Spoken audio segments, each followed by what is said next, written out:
আচ্ছা, কিছু কিছু মানুষের জীবনে কি কখনো দুঃখ শেষই হয় না? অবশ্যই নয়, কেন হবে না? এক মুঠো বেদনার পরেই তো মানুষ সুখে দেখা পায়। ভুল। পৃথিবীর সবার ক্ষেত্রে কিন্তু এই থিওরি কাজে লাগে না। এই ধরুন আমার বড় মামা গত 3 বছর আগে একটা অ্যাক্সিডেন্টে ওনার পা ভেঙে যায়। তারপর প্রায় 3 মাস উনি শয্যাশয়ী।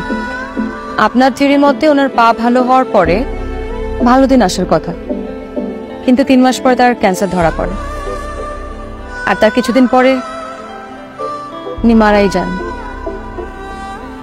তবে কখনো কখনো পৃথিবী মানুষের চিন্তার থেকেও বিচিত্র। ঠিক বলেছেন। এই যে ধরুন আপনি আপনি যে মানুষটা আমার সামনে দেখাচ্ছেন, আসলে কি আপনি সেই মানুষটা নাকি অন্য কেউ? মানে বাদ দিন।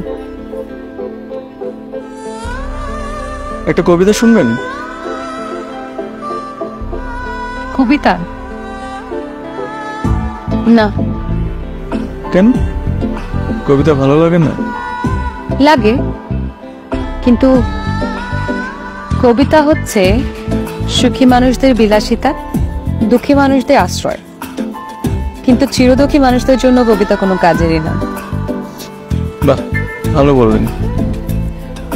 না থাক, আপনি আপনার কবিতাটা শোনান। না থাক, আপনার আগ্রহ কম।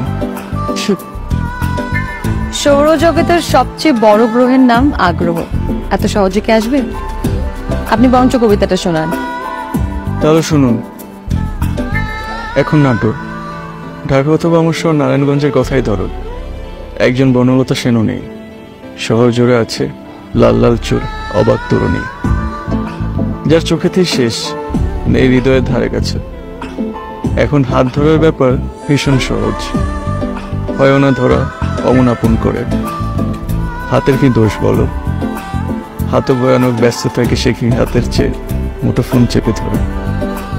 এখন গানগুলো আগের মতো নেই, সেসব কেঁপে কেঁপে ওঠে বাজারে প্রেমের ঝড়ে। প্রথম শব্দেই প্রেমিকাকে চেনে না সে, সব কণ্ঠই প্রেমিকার মনে করে। যে কারণে জীবনানন্দ বলেও আসেনি ফিরে, এই দেশেতে সংকোচিল বা দূর শালিকের টানায়। স্ত্রী একও পায় না আশার আলো, প্রফেশনাল প্রেম কখনো কি তাকে মানায়? এখন বুকের জমিনে নেই কোনো এক এক গৃহস্থলী, অচেনা থাকে সবাই, যা যা ছিল চেনা। বুকে হয়ে গেছে হাউজিং কোম্পানি, প্লট করে চলে আত্মার বেচা কেনা। কেমন লাগলো? বাহ, খুব সুন্দর।